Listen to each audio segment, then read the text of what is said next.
मोक्षमार्गस्य नेतारम् वेत्तारं कर्मभोगिताम् ज्ञातारं विश्वतत्त्वानां वन्दे तद्गुणलब्धये वन्दे तद्गुणलब्धये।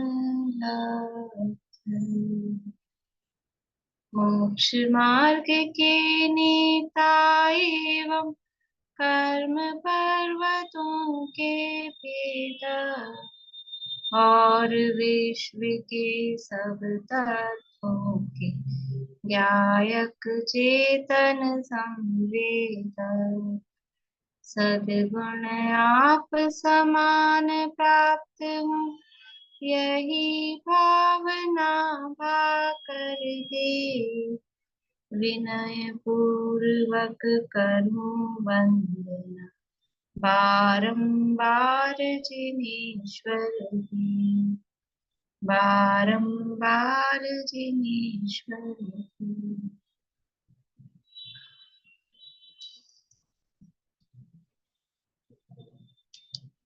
सूत्र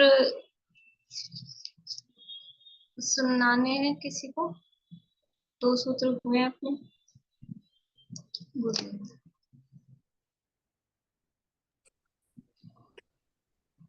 रत्न शर्करा बालुका पंक धूम तमो महातमय प्रभा भूमयो घनाम्बु वाताकाश प्रतिष्ठा सप्तदोदय तासु त्रिंशत् पंचविंशतिका पंचदश दश त्रि पंचोनेक नरक सहस्राणि पंचचैव यथाक्रमम्। हाँ, तासु त्रिंशत् पंचविंशति पंचदश पंचविंशति है, पंचविंशति का नहीं है। नहीं बोला नहीं। पंचविंशति तासु त्रिंशत् पंचविंशति पंचदश फिर 10 फिर 3 पंचानवे। बोलिए इस तरह। रत्न शर्करा बालुका पंक धूम तमो महातमय प्रभा धनाम्बु आकाश प्रतिष्ठा सप्तादोदय तासु त्रिशंत पंच विंशति पंच दश दश त्रि पंचोनेक नरक शत सहस्राणि पंचचैव यथाक्रमम्।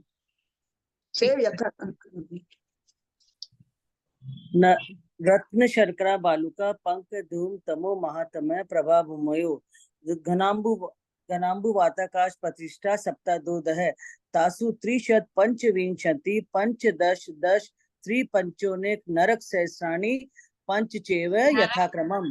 शत सहस्राणि, हाँ, शत सहस्राणि पंचचैव यथाक्रमम्। नारका नित्या शब्दुलेश परिणाम देह वेदना विक्रिया। ठीक। मैम पूरा दे पूरा नहीं, कितना?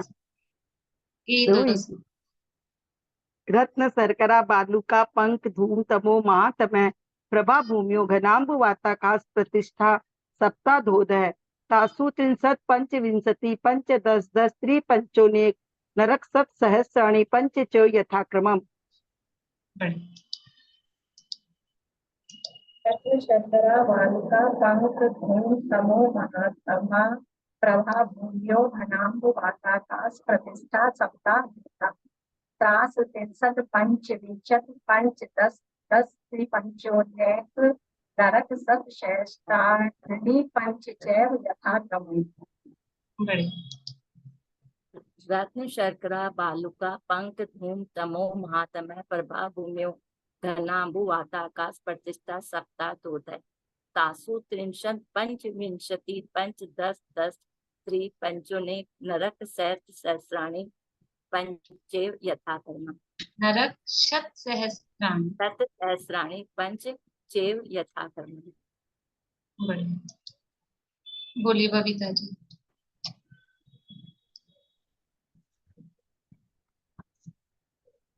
रत्न शर्करा बालुका पंक धूम तमो महातमः प्रभा भूम्यो घनाम्बु वाताकाश प्रतिष्ठा सप्तादोदय तासु त्रिंशत् पंचविंशति पंचदश दश त्रि पंचोनेक नरक सहस्त्राणि पंच चैव यथाक्रमम्। नरक शत सहस्त्राणि, वो थोड़ा क्लियर रहना चाहिए, शत सहस्त्राणि। सहस्त्राणि पंच चैव यथाक्रमम्। हाँ, बढ़िया। कांता आंटी बोलिए, बस ये लास्ट है। अब आप लोग एक एक एक करके रीजन करते जाते हैं, तो अपना समय आज वैसे ही लेट हो गया। कांता आंटी आप बोलिए। रत्न शर्करा बालुका पंख धूम तमो महातम प्रभा भूमियो घनाभु वाताकाश प्रतिष्ठा सप्तादोदय तासु त्रि पंच पंच विंशति पंच दस पंच दस पंच दस त्रिपचौने पंचदश दश, पंचदश दश, त्रिपंचम, त्रिपचौने नरक सहस्राणि पंचैव यथाक्रमम्। बढ़िया, बहुत अच्छा, बहुत बढ़िया। चलिए ये लास्ट है, रेणु जी बोलिए। रत्न शर्करा बालुका पंक धूम तमो महातम प्रभा भूमियो घनाम्बु बाताकाश प्रतिष्ठा सप्ताधोदय तासु त्रिंशत् पंचविंशति पंच दस दस त्रिपंचोनेक नरक सत सहस्त्राणि पंच चैव यथाक्रमम्। ठीक है, बढ़िया।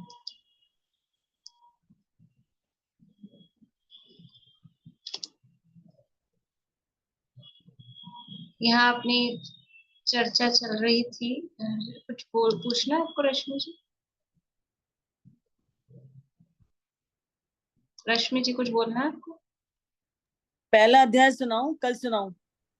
अभी कल देखते हैं, आज वैसे ही अपना समय ज्यादा हो गया। ठीक। कल से सुनूंगी मैं, पहला दूसरा जो भी आप लोग सुनाएंगे उसको भी याद रखना है, ऐसा नहीं है, तो वो मेंटेन भी रहना चाहिए। बोलिए रेणु जी, आप क्या कह रही हैं? मेरे को पूछना है ना कि ये जो आप बताए थे कि ये श्रेणीबद्ध जो बिल है, श्रेणीबद्ध जो बिल है, आप बोले एक इंद्र, जैसे पहले में 49, फिर 48, फिर 47 ऐसे कम होते जाएगा, तो ये पहले और दूसरे का तो सही मिल रहा है। पहले में जैसे 44 20 ये तो सही आ गया, दूसरे का भी सही आया, लेकिन तीसरे का नहीं आ रहा है। जैसे मतलब तीसरे में आएगा तो वही सेम प्रोसेस ना? वही प्रोसेस आएगा, पहले पहले में 13 पटल है तो 13 कम होंगे, फिर तो दूसरे में ये किए थे हम, तो तीसरे से नहीं मिल रहा है। पहले दूसरे का तो आ गया 2684 और 4420, लेकिन तीसरे में आया है मेरे में 1402 और है 1476। तो कुछ गड़बड़ हुई होगी आपके में ही, मतलब क्योंकि यहाँ तो वो सही निकाल के दिया हुआ है ना? तो वही समझ में नहीं आ रहा, देखे पूरा देख लिए, समझ में नहीं आ रहा, वही पूछना है तो मेरे को। वो अपन अलग से करेंगे, या तो आप मुझे भेज देना आपने कैसे किया है, फोटो खींच के भेज देना आप मुझे, ठीक। तो मैं देख लूंगी कहाँ गड़बड़ हुई है। तीसरे से ना, मैं तीसरे से जैसे 24 96, फिर 92, फिर 88 ऐसे करके किए डबल डबल, लेकिन वो नहीं आ रहा है इसमें। जैसे पहले और दूसरे में तो सही आ गया बिल। ठीक, वो देख लेंगे, उसमें वो टाइम लगेगा ना, मतलब उसको करने में, तो अपन अलग अच्छा से। ठीक, ठीक ठीक।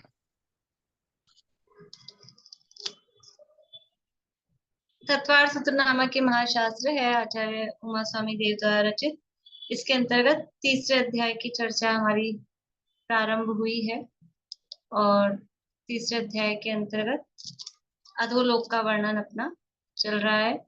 अधोलोक का विस्तार आदि की चर्चा हमने की, फिर उसमें क्या क्या है ये ख्याल में आता है। अधोलोक में क्या क्या पढ़ लिया अपन ने, पहले लोक सामान्य पढ़ा, लोक के बारे में कॉमन रूप से क्या क्या देखा, फिर अधोलोक में उसकी लंबाई चौड़ाई ऊंचाई क्षेत्रफल फिर क्या है, 7 पृथ्वियां हैं, उन 7 पृथ्वियों के नाम किसको याद नहीं है? 7 पृथ्वियों के नाम किसको याद नहीं है, वो हाथ खड़ा कर दें तो उनसे सुन लूं मैं। पारुल, ये क्या कह रही हो, तुम्हें याद नहीं है? कल सुनूंगी फिर मैं, ठीक है ना? इस 7 नरक पृथ्वियों के नाम है रत्न प्रभा, शर्करा प्रभा, बालुका प्रभा, पंख प्रभा, धूम प्रभा, तम प्रभा और महातम प्रभा। और इन्हीं को हम 7 नरक कहते हैं। वास्तव में नरक क्या है, कितने हैं? ये तो 7 पृथ्वियां हैं। इन पृथ्वियों में जो बिल हैं उनके रहने के स्थान उतने नरक हैं। कितने हैं टोटल? टोटल नरक 84 लाख। यहाँ संख्या बताई थी 30 लाख, 25 लाख, 15 लाख, 10 लाख, इस तरह से। तो ये सब टोटल मिला के 84 लाख नरक है। नरक शब्द सहस्राणी, नरक शब्द दिया, बिल नहीं दिया, लेकिन क्योंकि हम 7 नरक फेमस हैं इसलिए उनको बिलों से थोड़ा डिफर करते हैं। ये 84 लाख इनमें बिल है। और इन भूमियों की थोड़ी सी हमने बात की थी कि हर भूमि में पटल हैं यानी मंजिलें हैं, और हर मंजिल में अलग अलग बिल हैं। और वो बिल भी कितने प्रकार के हैं? कितने प्रकार के बिल हैं? 3 प्रकार के, इंद्रक, श्रेणीबद्ध और प्रकीर्णक। बीच वाला इंद्रक है। इंद्रक बिल कितने विस्तार वाला है? इंद्रक बिल कितने विस्तार वाले होते हैं?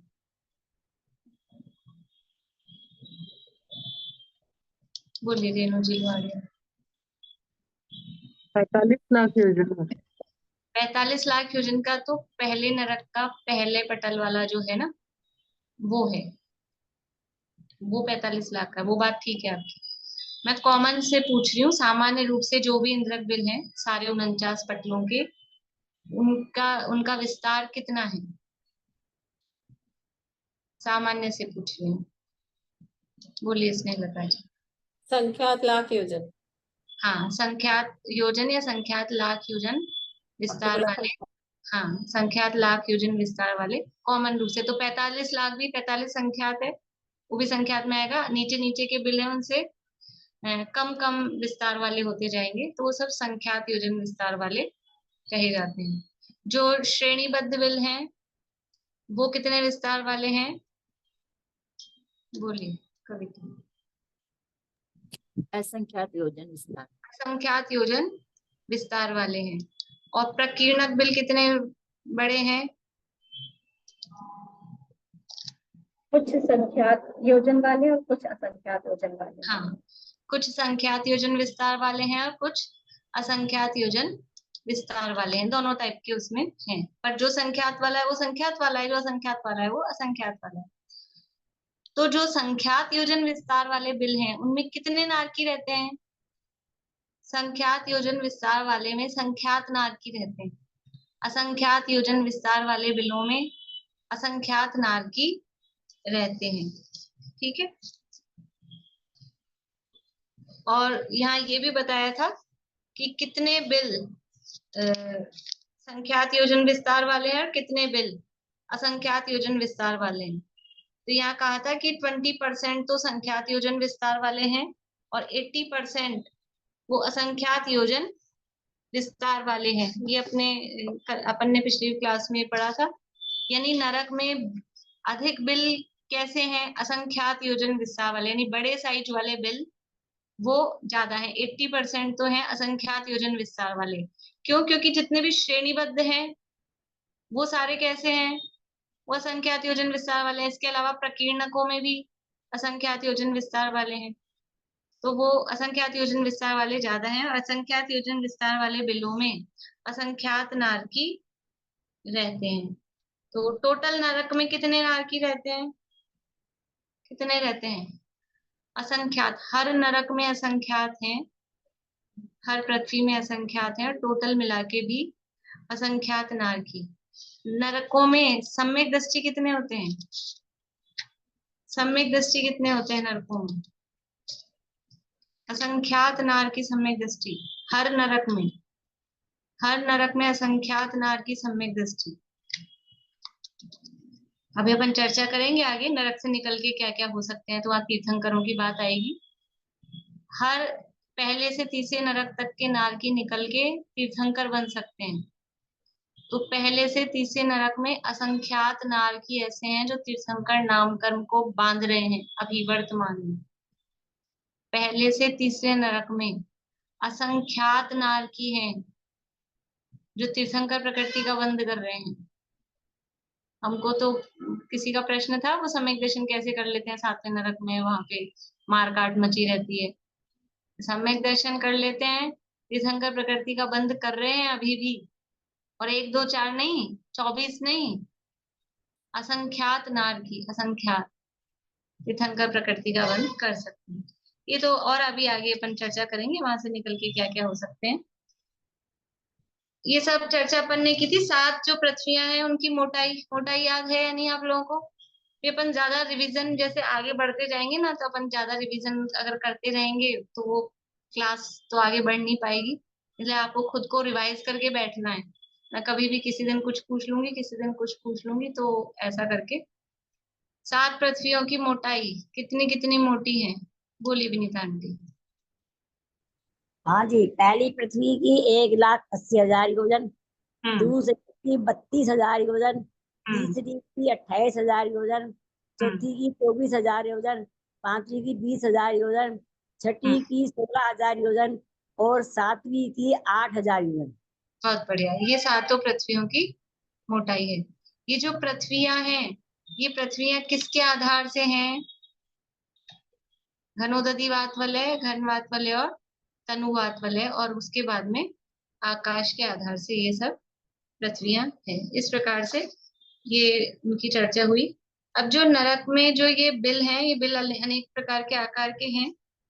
वो कहा था गोल, चौकोर, तिकोने, अलग अलग तरह के बिल हैं।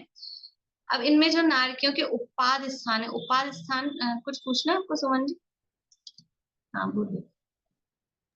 ये जब भी लिखा आता है ना ऊपर ऊपर के नरकों में, जैसे ये 142 की लास्ट 2 लाइन है, तो उसका मतलब पहला दूसरा नरक या नीचे वाले नरक?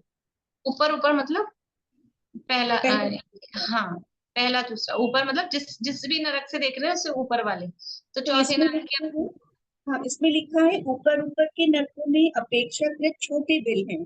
हाँ, और हमने देखा था कि 7वें नरक का इंद्रक बिल 1,00,000 योजन का है, मतलब छोटा है। तो और सिमंतक बिल, इंद्रक इंद्रक की बात है। अच्छा इंद्रक में ऐसा है, बाकी जो बिल हैं, अच्छा, बाकी जो बिल हैं वो वैसे हैं। तो इंद्रक बिलों ऊपर की ऊपर का मतलब पहला दूसरा तीसरा नरक वैसा हाँ, ही वो ले। ऊपर के नरक कहे जाएंगे। हाँ, 7वें से ऊपर वाले, छठा पांचवा वो सब ऊपर के। हम्म, चौथे में देखेंगे, चौथे में खड़े रह के, तो तीसरा दूसरा पहला वो ऊपर के हैं।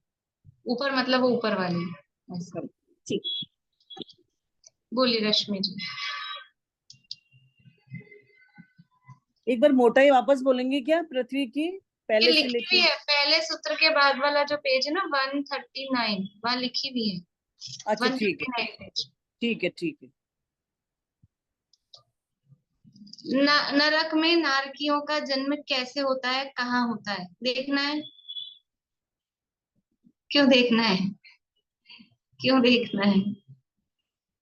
कि देखने में कोई राग द्वेष वाली बात नहीं है, एक ज्ञान जानकारी की बात है कि नरक में नारकी, और उसको देख के, देखो देखना है तो उसको देख के वैराग्य की उत्पत्ति हो, करुणा का परिणाम आए, अन्य जीवों के प्रति आए तो आए, कोई बात नहीं, अपने प्रति, कि हम ऐसी जगह, अब हम अपने आप को ऐसे स्थानों में नहीं जाने देंगे, अपने प्रति दया का भाव, करुणा का भाव आए, उसके लिए देखना है। ठीक है। और बाकी तो ज्ञान के गेय हैं, केवल ज्ञानी परमात्मा ने जाना है, हम आगम के माध्यम से जाना है। तो क्योंकि नाम है उसका नरक। नरक किसे कहते हैं? नारतः इति नारकः, जहां पर जीव रति को प्राप्त नहीं होता, जहां पर जीव एक क्षण के लिए भी ऐसा नहीं लगता उसको कि हाँ बढ़िया लग रहा है। देखो पहले शहरों में लोग रहते थे, तो बेटे बहुओं ने कॉलोनियों में मकान ले लिए, अब शहर में रहना अच्छा नहीं लगता, तो जो बुजुर्ग लोग होते ना, उनको जाने की इच्छा नहीं होती। हम तो यहीं बढ़िया है, हम तो यहीं बढ़िया है, वहां मन नहीं लगेगा, मन नहीं लगेगा। और जाते हैं तो 1 2 साल तक वही रहता है, उनका मन नहीं लगता, यहाँ बंद गए, यहाँ क्या बोलते हैं, पैक हो गए, जेल में बंद हो गए, ऐसा वैसा जो भी। और फिर क्या होता है, 5 10 साल हो गए रहते रहते, 8 10 15 साल हो गए, अब कहो कि आप जाके शहर रह लो, आपका यहाँ मन नहीं लगता है ना, अब क्या होता है, अब वही मन लगने लग जाता है, अब बढ़िया सेट हो जाते हैं वहीं पे। कहीं कहीं की भी, किसी की भी ले लो, तो वहां रत रत हो जाता है जीव, जहां अपने स्टोपदेश में श्लोक आया था ना, यो यत्र निरसन्नास्ते स तत्र कुरुते रतिम। जो जहां रहता है वो वहां उसको प्रीति होने लग जाती है, वो वहां बढ़िया लगने लग जाता है। लेकिन नरक में ऐसा नहीं है, सागरों तक वहां रहता है जीव। तो फिर तो एडजस्ट हो जाते होंगे ना, व्यस्त त्रस्त अभ्यस्त। जैसे हम हमारी जो भी, चाहे शारीरिक परिस्थितियां हो, चाहे पारिवारिक हो, चाहे कैसी भी हो, हम उसमें सेट हो जाते हैं। एक कमरा रहने को मिला है तो शुरू शुरू में उसमें ऐसे लगता है कि कैसे रहेंगे, फिर क्या होता है धीरे धीरे, मान लो कहीं बाहर गए, अब उस एक कमरे में ही हम सेट हो जाते हैं कि सब अब ठीक है। और फिर कहो ना कोई कि अब आपको दूसरा कमरा दे रहे हैं, कहीं जाते हैं ना अपन शिविर वगैरह में, तो एक दो दिन तो लगता है ये कमरा ऐसा है ऐसा है ऐसा है, अब सामान वामान खोल लिया वहां पे सारा, और फिर कह लो अब आपका कमरा बदल दें, तो फिर क्या लगता है अब यहीं सेट हो गए, रहने दो। ये वहां रत हो जाता है जी, ये मतलब ये नेचर है। लेकिन नरकों में ऐसा नहीं है। नरकों में वो कभी रति को प्राप्त नहीं होती, इसलिए उनका नाम है नारक, नारतः। वो उसमें कभी रत नहीं होती, निरंतर वहां से निकलना चाहते हैं, वहां से हटना चाहते हैं। और तीन गतियों में तो जीव पहुंच जाता है तो निकलना नहीं चाहता। तिर्यंच में जीव जाना नहीं चाहता, इसलिए तिर्यंच गति अशुभ है, अप्रशस्त है। लेकिन पहुंच जाए तो फिर छोड़ना नहीं चाहता, फिर वो उसमें मस्त हो जाता है, उसमें रति करने लग जाता है, इसलिए तिर्यंच आयु शुभ है। लेकिन नरक में जीव जाना भी नहीं चाहता, गति भी अशुभ है, और वहां से निरंतर निकलना चाहता है, वहां रहना बिल्कुल नहीं चाहता, इसलिए वो नरक आयु भी अशुभ है। तो वहां पे नरकों में कोई भी क्षेत्र, कोई भी द्रव्य, कोई भी टाइम ऐसा नहीं है कि अच्छा लग सके, अच्छा लगे उनको, ऐसा नहीं। तो जन्म से ही देखो, नरक जो है वो क्या है, कि अपने पाप कर्मों का फल भोगने का स्थान है। जीव ने जो पाप किए हैं उनका फल भोगने का स्थान है। तो वो कब से चालू होता है, कब से चालू होगा, कि अभी पहुंचे हैं, अभी तो गए हैं, थोड़ी शांति तो लेने दो, फिर मारकाट चालू करना। अभी जन्म हुआ है, अभी तो थोड़ी देर तो शांति। कि जन्म जन्म ही इतनी वेदना सहित होता है। उनकी जन्म की स्थिति बता रहे हैं कि नारकियों का जन्म कैसे होता है। तो उनके जो मतलब जन्म माता पिता से तो होता नहीं, कौन सा जन्म है नारकियों का, नारकियों का कौन सा जन्म है? हाँ जी अनीता जी, दूसरा अध्याय पढ़ा है ना? हाँ, उत्पाद। बहुत बढ़िया, उपपाद जन्म, नारकियों का उपपाद जन्म है। तो उनके जो जन्म के स्थान है उनको बोलते हैं उपपाद बिल। उपपाद बिल, बिलों में उनका जन्म होता है।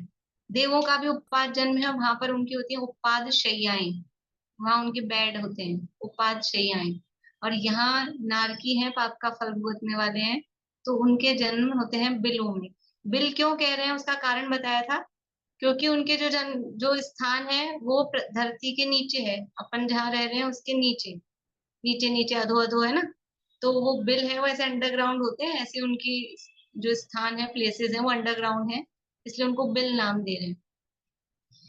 तो जो अभी जो अपन ने संख्याएं पढ़ी 84 लाख, वो तो उनके रहने के बिल हैं। और जहाँ उनका जन्म होता है, तो ये जैसे ये कमरा है ना, उस ऊपर छत है, तो ऊपर से नीचे गिरते हैं, जन्म होता है। और वो जो जन्म का जो स्थान है वो सकड़ा है, शॉर्ट है, सकड़ा समझते हैं ना, संकुचित है। और उनके जो आकार हैं अशुभ आकार है, गधे के मुंह जैसा, ऊंट के मुंह जैसा, ऐसा उनका आकार है, अत्यंत संकुचित स्थान है। और वहां वो नारकी, उनका उपपाद जन्म जो होता है, वहां वो नारकी उत्पन्न होते हैं। और जो नीचे धरती है, मतलब जो फर्श बोलो, जमीन बोलो, धरती बोलो, जहाँ पे वो रहेंगे, उससे काफी ऊंचाई पर, वो सब अलग अलग दिए हैं। पहले नरक में, पहले पटल में कितनी ऊंचाई पर है से गिरते हैं, दूसरे में कितनी ऊंचाई से गिरते हैं, वो सारा अलग अलग दिया है। मैं आपको पहले का और सातवें का बता दूंगी, बाकी और विशेष देखना हो तो फिर ग्रंथों में से देख लेना। तो वो जो ऊपर वहाँ बिल है, वहां से उनका उसमें जन्म होता है। और जन्म होते ही वो जो स्थान है वो भी अशुभ है, और वो स्थान भी बहुत ऐसे हैं, जैसे समझ लो कि शारीरिक वेदना उत्पन्न करने वाले। वो बिल भी ऐसे नहीं बढ़िया मखमल के जैसे अच्छे हों, वो बिल भी ऐसे हैं जैसे कांटे चुभने जैसे हों। और जन्म लेते ही ऊपर से नीचे गिरता है। सातवें नरक में 500 योजन नीचे गिरता है और फिर गिर के फिर उछलता है और फिर गिरता है फिर उछलता है। जैसे बॉल को एक बार डाल दो जमीन पे तो डालते ही रुक नहीं जाती है, ऐसे ऐसे ठप्पा खाती रहती है 2-4 बार। ऐसे वो नारकी वहां पाद बिलों में से नीचे गिरते हैं और फिर बार बार में ऊपर नीचे उछलते हैं। तो ऊंट और गधा गाय इनके मुंह के समान इनके बिल हैं और प्रत्येक बिल में ये एक एक उत्पाद स्थान होने से 84 लाख ही ये उत्पाद स्थान इनके होते हैं।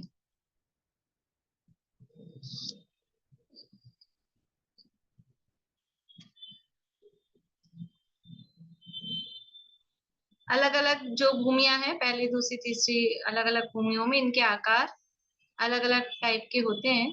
देखिए थोड़ा सा पढ़ के सुना देती हूँ मैं यहाँ से आपको नाम। पहली दूसरी और तीसरी भूमि संबंधी बिलों में इनका आकार कढ़ाई, कुंभी, नाली, मुदगर, मृदंग, ढोल आदि के समान। चौथी पांचवी भूमि संबंधी बिलों में द्रोणी यानी दोना, गाय, हाथी, घोड़ा, भैंस, ऊंट आदि के मुख के समान तथा छठी सातवीं भूमि में इनके आकार झालर, भल्लक, पात्री, केयूर, मसूर, शानक इत्यादि के समान है। अभी कुछ शब्दों के तो अर्थ भी अपने को नहीं आते हैं, भल्लक और शानक ये क्या चीजें हैं। जो भी हैं कुल मिला के सकड़े हैं और अशुभ आकार हैं। सीधी सी इतनी है कि कुछ अशुभ आकार हैं जो शरीर को कष्ट और वेदना उत्पन्न करें, इस तरह के आकार हैं।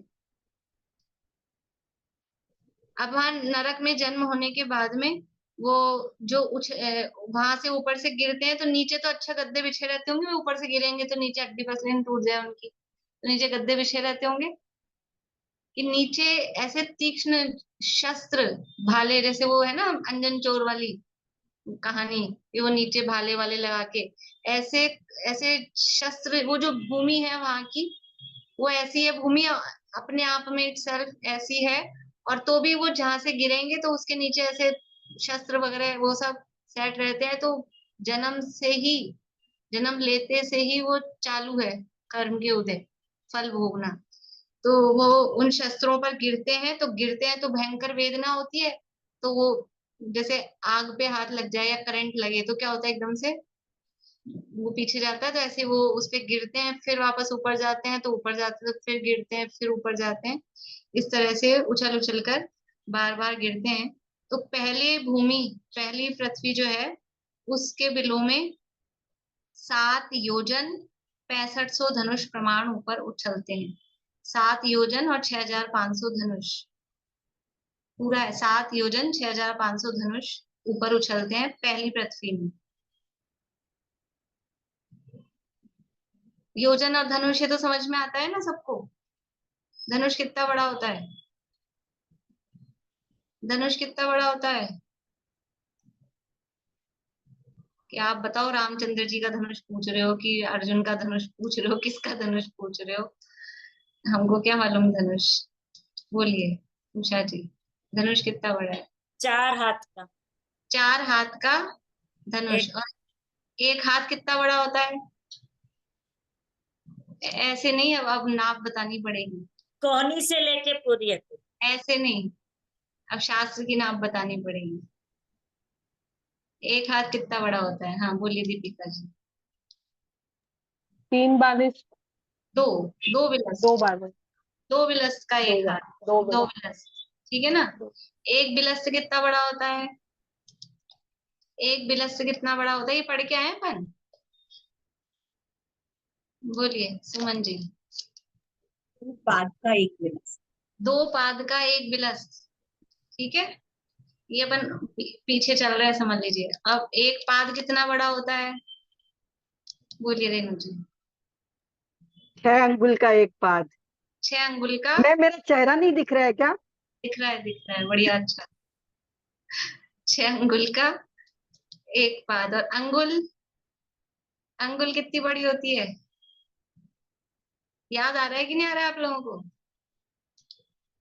अच्छा इधर भी लोग हैं जिनको नहीं याद है ना, लिख लिख लीजिएगा, क्योंकि ये थोड़ी नाप का आइडिया रहता है ना, तो अपने को भाव हासिल रहता है कि कितना बड़ा है।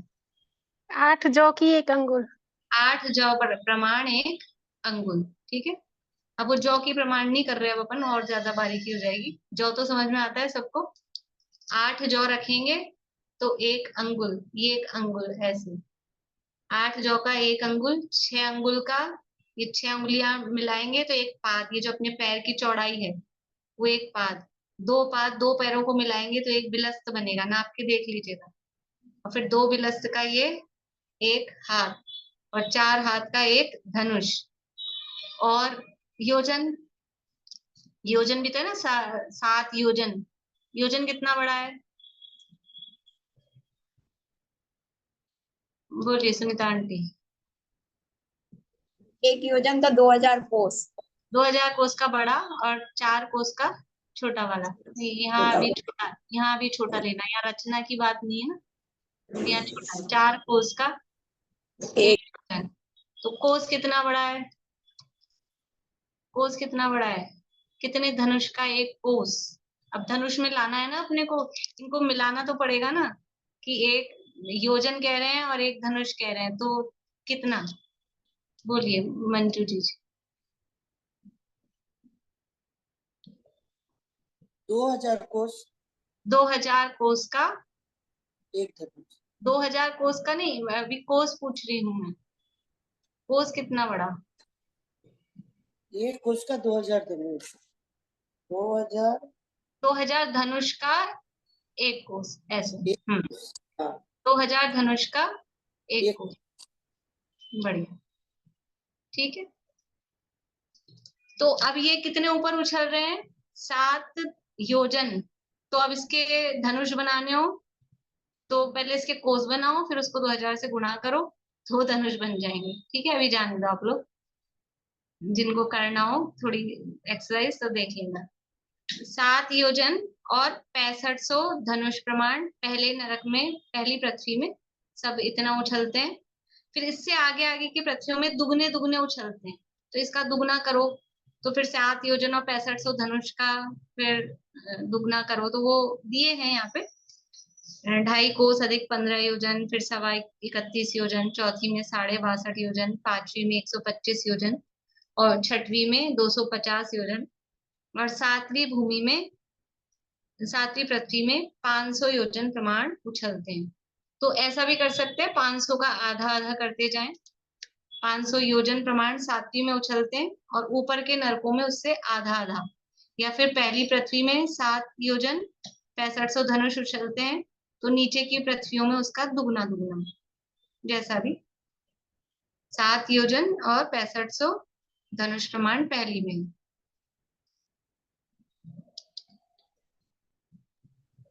650 होगा कि 6500? 6500, 6500, 6500।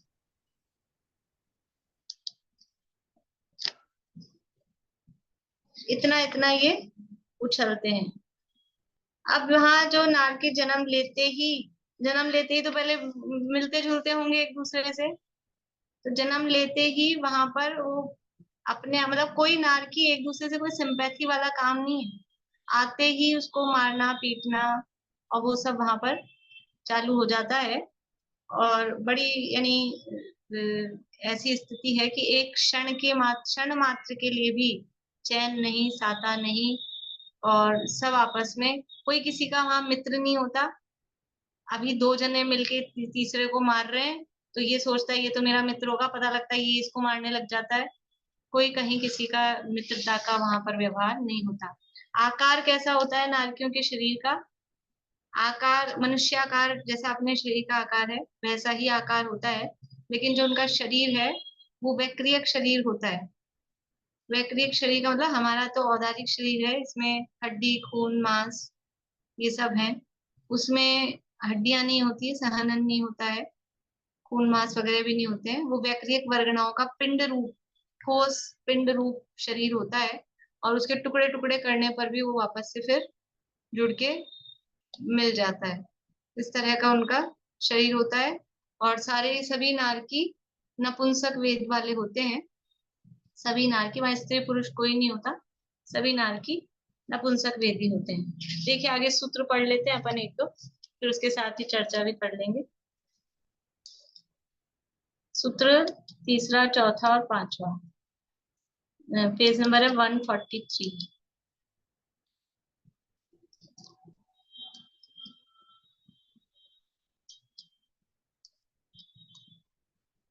बोलिए चाचा। ये विषय में थोड़ा सा मेरे कंफ्यूज हो रहा है। सातवें नरक में वज्र ऋषभ नाराज सेनन वाला जाता है या वहां वज्र ऋषभ नाराज सेनन होता है? वाला, वाला, वज्र ऋषभ नाराज सेनन वाला जाता है। ठीक। नरकों में वैक्रिक शरीर में सहनन नहीं होता।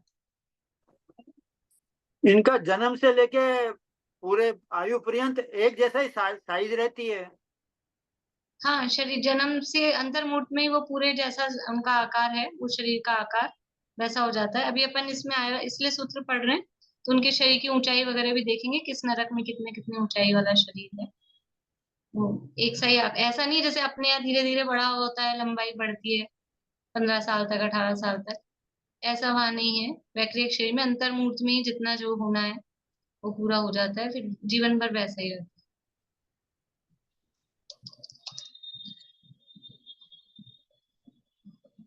प्रीति बोलना सूत्र पीछे।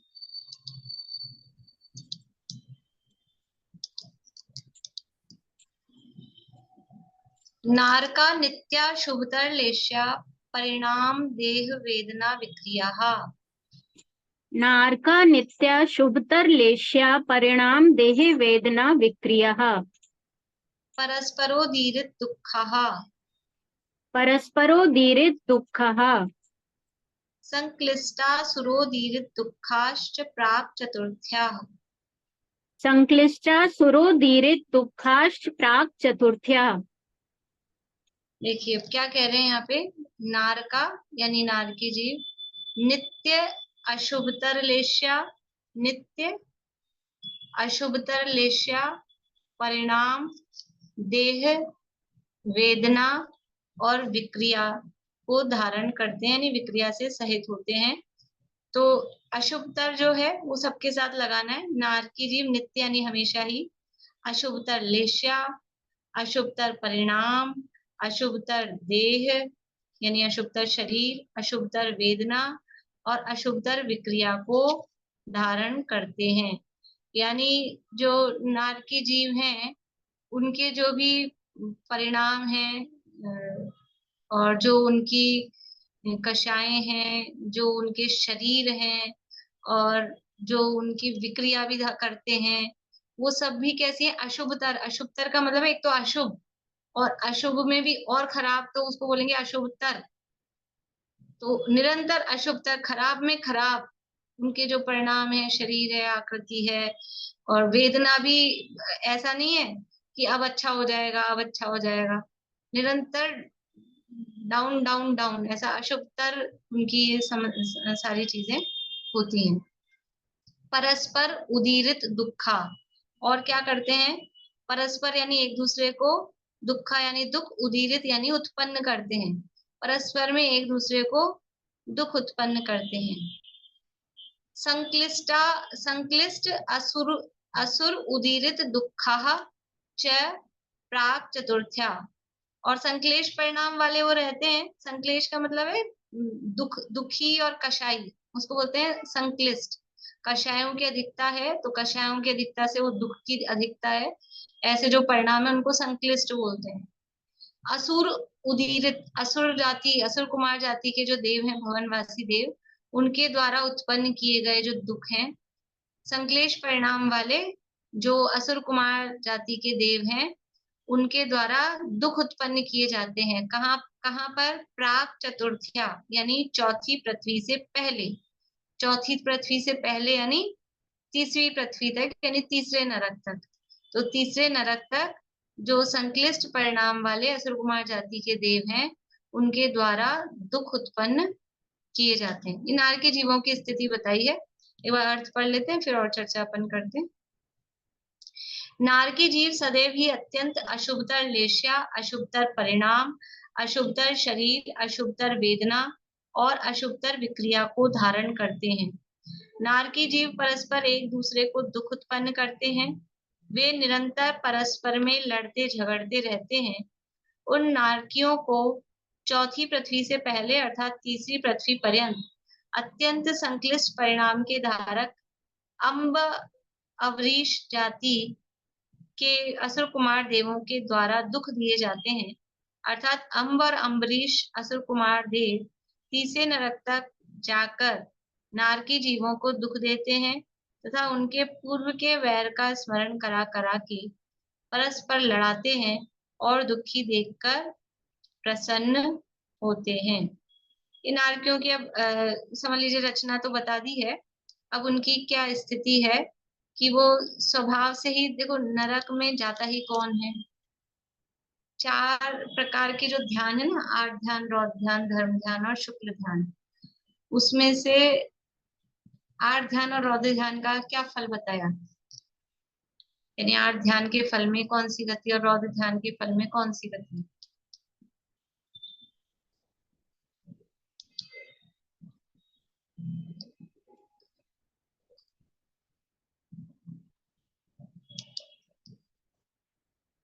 बोले स्मिता। आत्र ध्यान के फल में तो त्रियंच गति है और रौद्र ध्यान के फल में नरक गति। हाँ, 8 ध्यान के फल में त्रियंच गति और रौद्र ध्यान के फल में नरक गति। रौद्र ध्यान में शब्द ही रौद्र है। रौद्र का मतलब क्या है? पापों में आनंद मानना। रौद्र का मतलब कि खुश हो रहे हैं लेकिन वो खुशी अच्छी नहीं है, गलत काम में खुश होना, पापों में आनंद मानना, उसके फल में नरक जा रहे हैं। तो जिनके परिणाम यहाँ रौद्र थे ना, तो वहां वो पहुंच रहे, तो वहां अच्छे होंगे। फिर रौद्र परिणाम के फल में जो जगह मिल रही है, तो जैसे तुम्हारे परिणाम थे तो वहां जाके और उसमें समझ लो एक्सपांड होंगे वो, तो स्वभाव से रौद्र परिणामी होते हैं।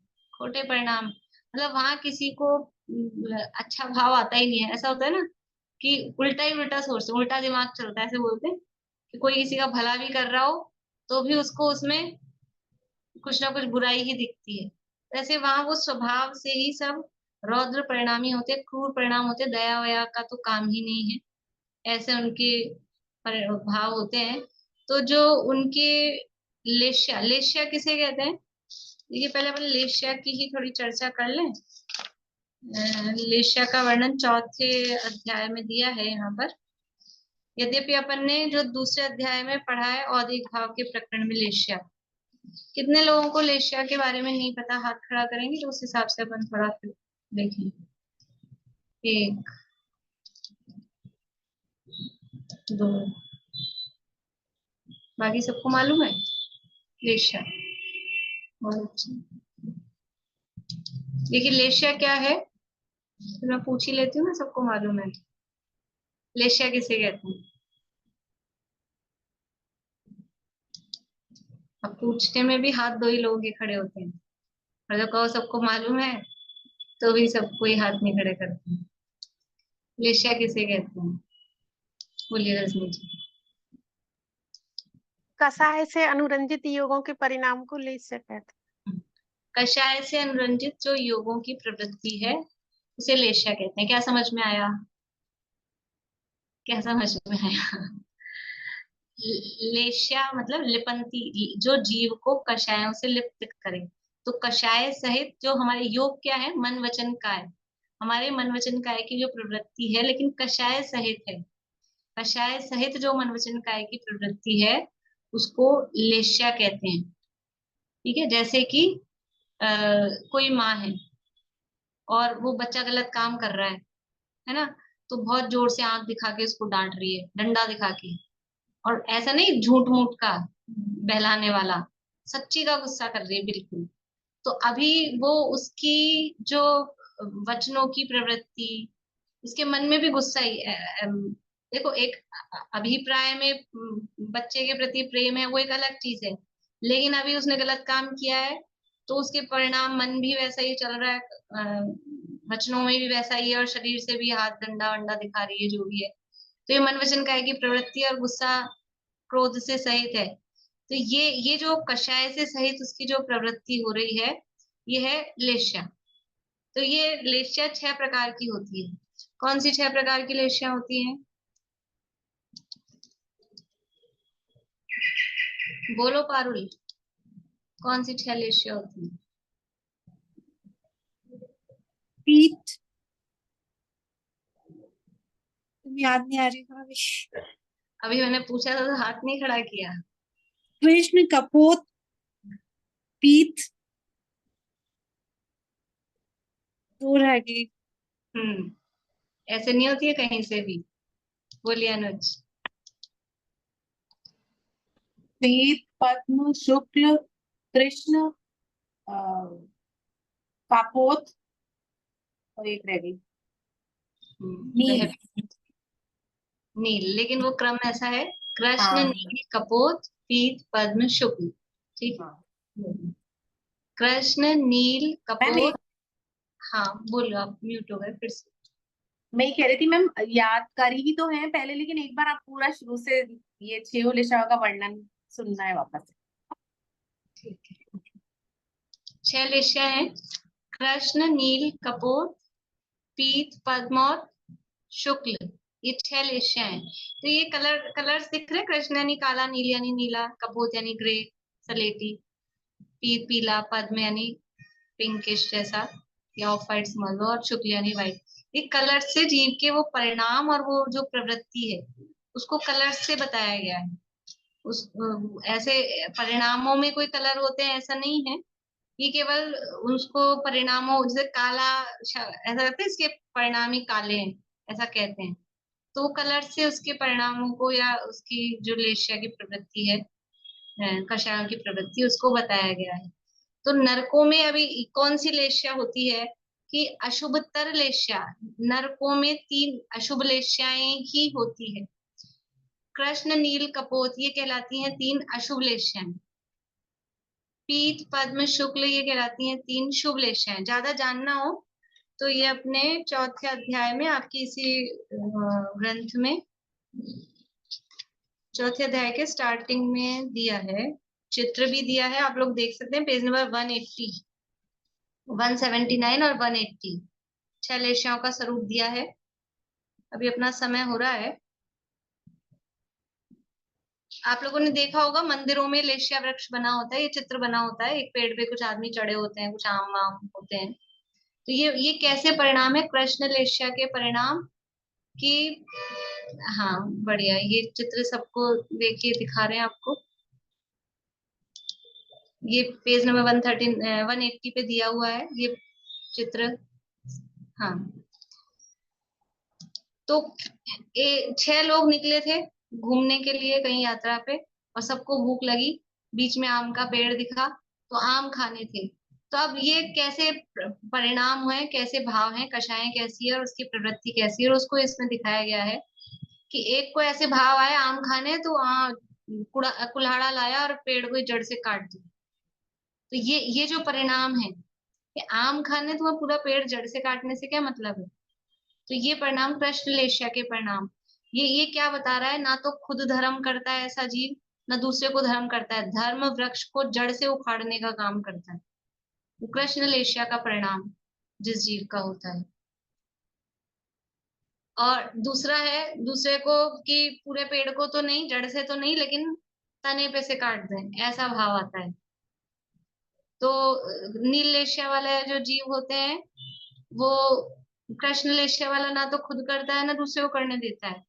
नील लेशिया वाला है खुद तो बिल्कुल नहीं करता, लेकिन दूसरे को मना भी नहीं करता, चलो ठीक है मैं नहीं जाऊंगा, मैं नहीं जाऊंगी, तुमको जाना है जाओ करो, ऐसा।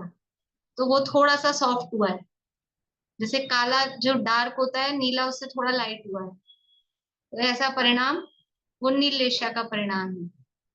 कपोत लेशिया वो ग्रे कलर से उसको दिखा रहे हैं, वो ब्लू से भी थोड़ा और लाइट हुआ है।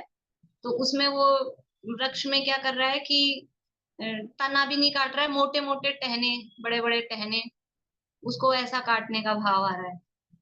और यहाँ क्या करता है कि वो जो धर्म करता है, लेकिन मतलब खुद भी मना भी नहीं कर रहा, खुद भी कर रहा है, लेकिन वो करता है वो बिल्कुल क्या कहेंगे अज्ञानता पूर्वक, धर्म की समझ नहीं है, धर्म के नाम पे गलती काम करता है, ऐसा करता है। तो वो कपोत लेशिया वाला, लेकिन फिर भी थोड़ा आ गया है लाइन में।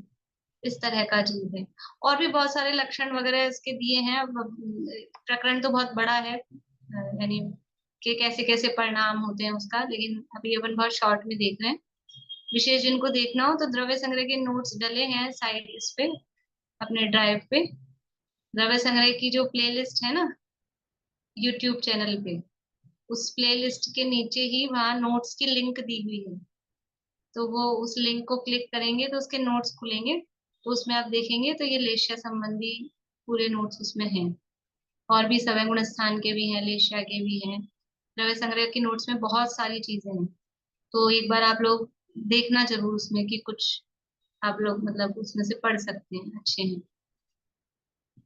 नील हो गया, कपोत हो गया। इसके बाद में पद्म लेशिया, पीत लेशिया, पीत, पद्म और शुक्ल, ये 3 शुभ लेशियाएं कही जाती हैं। तो ये धर्म करते भी हैं, लेकिन जैसे जो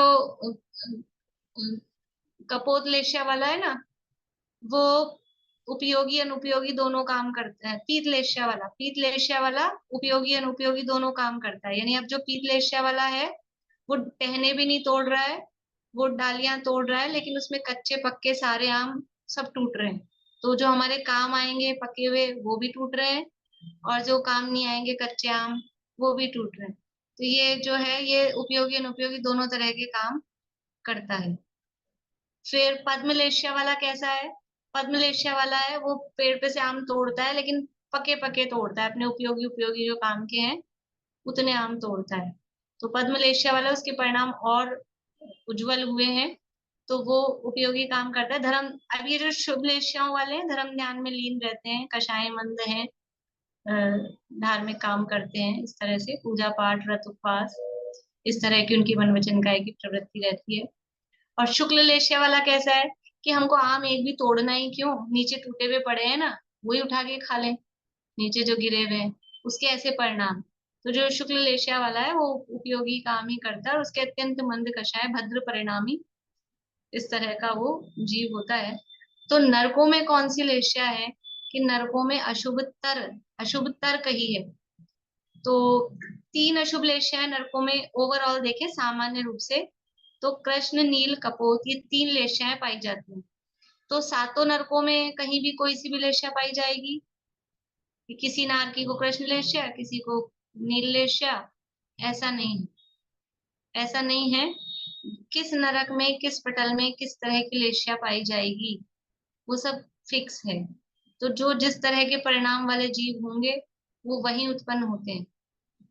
तो वो सारी और चर्चा है, अपन उसका डिवाइडेशन अब कल देखेंगे कि कहाँ किस नरक में कौन सी लेशिया पाई जा रही है, और वो आप देखेंगे कि किस तरह से वो नीचे से ऊपर जा रही है कि ऊपर से नीचे आ रही है। और भी जो इनके परिणाम, वेदना, विक्रिया आदि की चर्चा है, वो बाकी की चर्चा अपन कल करेंगे। अभी समय अपना हो गया है। किसी को कोई प्रश्न?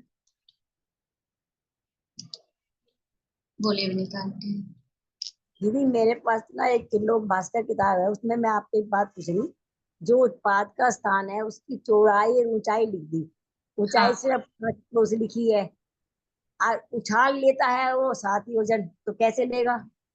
ऊंचाई कितनी लिखी है उसमें? उत्पाद स्थान का विस्तार 1 कोस है, ऊंचाई 5 कोस है। हाँ, तो 5 कोस में वो 7 योजन उछाल कैसे लेगा जब नहीं पैदा हो? वो मैंने भी देखा था एक्चुअल में, वो उपाद स्थान, ये चित्र भी आपको मैंने निकाल के रखा था दिखाने मेरे के पास लिए। की किताब में से देख के बोल रही हूँ मैं। हाँ नहीं, ये तो इसमें भी दिए, त्रिलोक सार में, त्रिलोक पन्नति में, इनमें सब में ये दिए हैं। तो ये देखिए, ये इस तरह से ये जहाँ रहने का स्थान है ना, अब हाँ जी। ये जो इसकी ऊंचाई और जो चौड़ाई जो आप कह रहे हैं ना, वो तो इसकी है, यहाँ से उत्पन्न हो रहे हैं वो, और अच्छा। इस जगह से वो इतना ऊंचा है, 7 योजन मान लो, जो भी ऊंचाई उछाल लेने की कही है ना, 7वें नरक में 500 योजन उछलता है, तो वो इतना गैप उसमें होगा। ये जो उत्पत्ति का स्थान है वो इतनी ऊपर है। अच्छा। वो जो ये जो बिल है उसकी मोटाई और उसकी चौड़ाई, जैसे ये हाथी का मुंह बनाया हुआ है, तो ये हाँ। इसकी मोटाई, ये इसकी मोटाई है। अच्छा जी। नहीं, और मैं तो इतनी साधारण शब्दों में समझ रही हूँ कि जैसे बॉल हम 4 फुट से नीचे डाली और उछल जाती है 5-6 फुट तक, तो ऐसा तरीका हो सकता है ना, फेंकी तो हमने थोड़ी सी ऊंचाई से ही और उछल गई ज्यादा ऊपर। नहीं तो ज्यादा उछलने के लिए फिर उसको जगह तो चाहिए ना। ये तो यहाँ पे मान लो, ये तो पैक है, छत आ गई तो फिर उछल के जाएगा कहाँ? तो वो उतनी जगह वहां होनी चाहिए ना उछलने के लिए। तो कैसे समझ में आ रहा हाँ, है? तो ये ऐसे ही कि ये जो बिल है वो छतों में बने हुए हैं, जैसे छत, ये छत जैसी अच्छा। दिखाई है ना, छतों हाँ में ये हाँ। बिल बने हुए हैं, तो ये जो छतें हैं ये ऊंचाई पर है। अच्छा अच्छा। हाँ, ये देखो यहाँ दी है ये बिलों की। हाँ ये चौड़ाई 1 कोस है, गहराई 5 कोस, जो आप कह रहे हो ना, चौड़ाई से हाँ 5 गुना गहराई है। तो ये हाँ बिलों की गहराई मतलब ये ऐसी गहराई नहीं, ये वाली गहराई नहीं। ये बिल हाँ। में ये जो है ना, ये इतनी सी है। ये हाथी का मुंह समझ लो, ये इसकी गहराई है। ये अच्छा बिल अच्छा। की गहराई है। ये एरो बना है यहाँ पे। हाँ हाँ। ये इस बिल की गहराई है। और ये इधर से ऐसे चौड़ाई है, तो इतना चौड़ा और इतना गहरा, ऐसा ये तो 1 कोस चौड़ाई तो कम है, गहराई हाँ। ज्यादा है, तो इस तरह से यूं उसमें से गिरते हैं। अब ठीक है अपन जी, तो कोई खाली थोड़ा जो जो दिया है शास्त्रों में उसके आधार से थोड़ा मतलब नहीं समझ सकते हैं। नहीं, वही है जी। तो बाकी तो केवल ज्ञान होने पर सब जाना जाएगा, वहां पहुंच के जानने की तो जरूरत ही नहीं है उम्मीद रहेगी जी। कि वहां पहुंच के, और वहां पहुंचेंगे तो ये लंबाई चौड़ाई देखने की कि वहां जरूरत फुर्सत ही नहीं है, वो तो दुखी दुख रहेगी वहां वहाँ। किसी को केवल ज्ञान में सब जानने में आएगा। बाकी यहाँ जो आगम में दिया है उसके आधार से ऐसे ही समझ में आता है कि वो, क्योंकि उछलते हैं तो उछलने के लिए उनको जगह चाहिए। हाँ जी तो वो हाँ। जो पाद स्थान है वो ऊंचाई पर होंगे, तो वो जो नीचे गिरेंगे तो फिर उछलने के लिए उनको जगह मिल सकेगी। हाँ दीदी, वही है, समझना है, थोड़ा बहुत समझ लेते हैं। हाँ, बोलिए चित्रा आंटी, आप कुछ कह रहे हैं? हाँ, मैं ये कहती 30वें नरक तक आपने कहा ना सम्यक दृष्टि जीव रहते हैं। सम्यक दृष्टि नहीं, तीर्थंकर। सम्यक दृष्टि 7 नरकों में है। अच्छा, नहीं तो तीर्थंकर होने क्या है, वाले जीव 30वें नरक। असुर कुमार देव जो आते हैं लड़ाने के लिए वो भी तो 30वें नरक तक ही आते हैं। तो वो आए, वो अलग मैटर है, ये अलग मैटर है, दोनों अलग अलग है। अच्छा, असुर कुमार देव 30वें नरक तक ही आते हैं क्या, या वहां तक ही रहते हैं, नीचे नहीं जाते फिर वो? तीसरे से नीचे नहीं जाते। और रहते तीसरे, भी वहां तक ही है? नहीं नहीं, तीसरे नरक तक कहाँ रहते हैं, वो तो खर और पंख भाग में, मतलब असुर कुमार वाले तो पंख भाग में रहते हैं। रहने का तो स्थान, वही रहने का स्थान नहीं है वहां नरक में उनका। जाते 30वें नरक तक है। हाँ,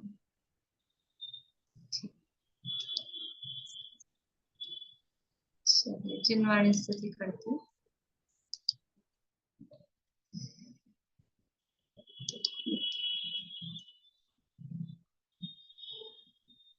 बोलिए।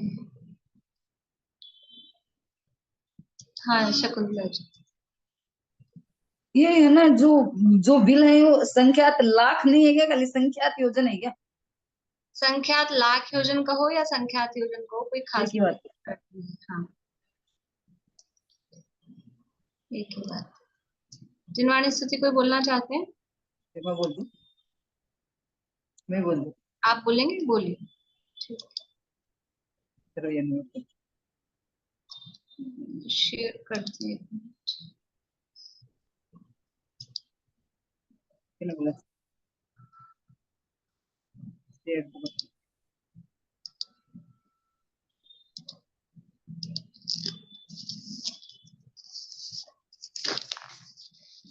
बोलिए। मैं बोल दूंगी। हाँ, बोलिए, आप बोलिए शकुंतला जी।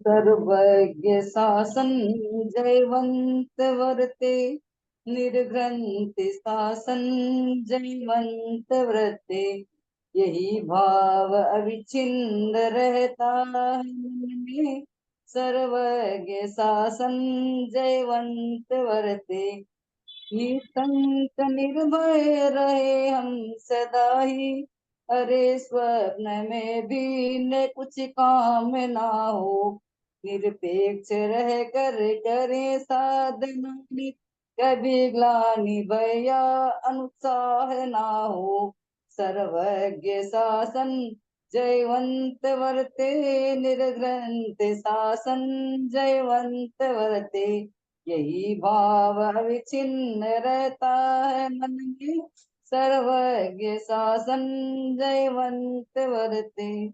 रोजनवाणी माता की जय।